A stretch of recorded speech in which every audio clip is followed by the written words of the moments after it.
வணக்கம். அகத்தின் அழகு சேனலுக்கு உங்களை அன்போடு வரவேற்கிறோம்.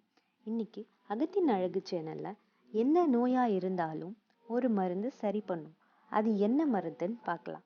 நான் மருந்துன்னோடனே நீங்க மாத்திரை யோசிக்காதீங்க. இது கருஞ்சீரகம். நம்ம ஜீரகம் நிறைய யூஸ் பண்ணுவோம், ஆனா கருஞ்சீரகம் யூஸ் பண்ணறது இல்லை. ஆனா கருஞ்சீரகத்துல நிறைய மருத்துவ குணங்கள் இருக்கு. இறப்பு அப்படிங்கிற விஷயத்தை தவிர நிறைய நோய்களுக்கு மருந்தா இந்த கருஞ்சீரகம் பயன்படுது. அதனாலதான் இந்த கருஞ்சீரகத்தை த பிளஸ்டு சீட்ஸ், அதாவது ஆசிர்வதிக்கப்பட்ட விதைகள் அப்படின்னு அரபிக் கண்ட்ரில சொல்றாங்க. இந்த கருஞ்சீரகம் சுமார் 2000 வருடமா யூஸ் பண்ணிக்கிட்டு இருக்காங்க. இது அதிகமா யூஸ் பண்றது யூரோப்பியன், மிடில் ஈஸ்ட் போன்ற கண்ட்ரிகள்ல தான். ஆரம்ப காலத்துல நிறைய நோய்களை குணப்படுத்த இந்த கருஞ்சீரகத்தை பயன்படுத்தினாங்க. இந்த கருஞ்சீரகத்துல நிறைய விட்டமின்ஸ் அண்ட் மினரல்ஸ் இருக்கு. அது என்னென்னா copper, phosphorus, zinc, iron, keratin, vitamin A, vitamin C, vitamin E, omega 6 and omega 9. இவ்வளோ நிறைய விட்டமின்ஸ் இருக்க இந்த கருஞ்சீரகத்துல என்னென்ன பயன்கள், மருத்துவ பயன்கள் இருக்குன்னு நம்ம பார்க்கலாம். எளிதில் தீர்க்க முடியாதுன்னு சொல்லக்கூடிய புற்றுநோய், அதாவது கேன்சர் மாதிரி கொடிய நோய்களை கூட இந்த கருஞ்சீரகம் குணப்படுத்துது. சில பேர் முடி நல்லா நீட்டா ஷைனிங்கா வளரணும்னு ஆசைப்படுவாங்க. அவங்க இந்த கருஞ்சீரக எண்ணெயை ஸ்கேல்ப்ல மசாஜ் பண்ணி குளிச்சுட்டு வந்தாங்கன்னா கண்டிப்பா நல்ல ரிசல்ட் கிடைக்கும். முடி நீட்டா ஷைனிங்கா வளரும். இதை தவிர வழுக்கையா இருக்கவங்க, நிறைச்ச முடி இருக்கவங்க இந்த கருஞ்சீரக எண்ணெயை பயன்படுத்தினாங்கன்னா நல்ல ரிசல்ட் கிடைக்கும். சில பேர் ரொம்ப குண்டா இருக்கும் அப்படின்னு சொல்லிட்டு ஃபீல் பண்ணுவாங்க.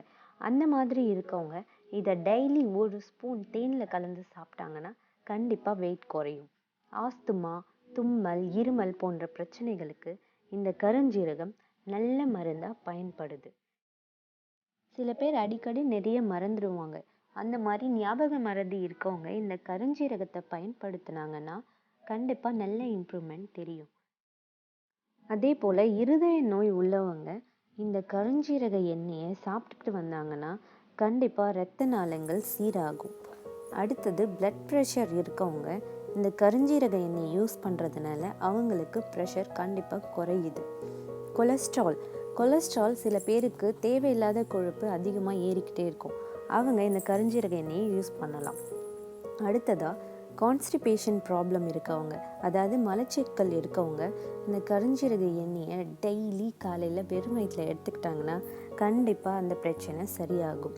பற்கள் ரொம்ப வலு இழந்து இருக்கவங்க இந்த கருஞ்சீரக எண்ணெயை சாப்பிட்றதுனால பற்கள் நல்லா ஸ்ட்ராங்காக ஆகுது.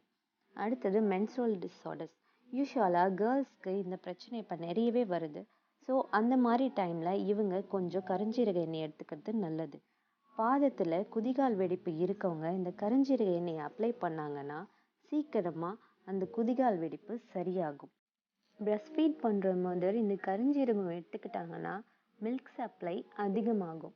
இவ்வளோ நல்ல விஷயங்கள் இருக்க இந்த கருஞ்சீரகம் நமக்கு மாத்திரையாகவும் கிடைக்குது, எண்ணெயாகவும் கிடைக்குது. இதை நீங்கள் மெடிக்கல் ஷாப்லேயும் வாங்கலாம். அப்படி கிடைக்கலனா ஆன்லைனில் கூட ஆர்டர் பண்ணிக்கலாம். உங்களுக்கு இப்படி சாப்பிட முடியலைன்னா முழு கருஞ்சீரகமே கிடைக்குது.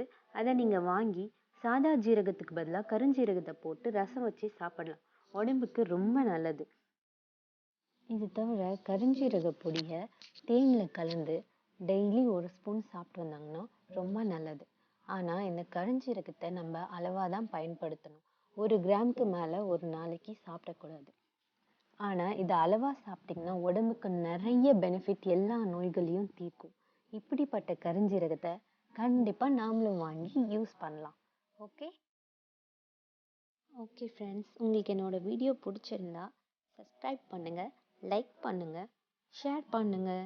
நாளைக்கு இன்னொரு யூஸ்ஃபுல் வீடியோவோட உங்களை சந்திக்கிறேன். பாய்.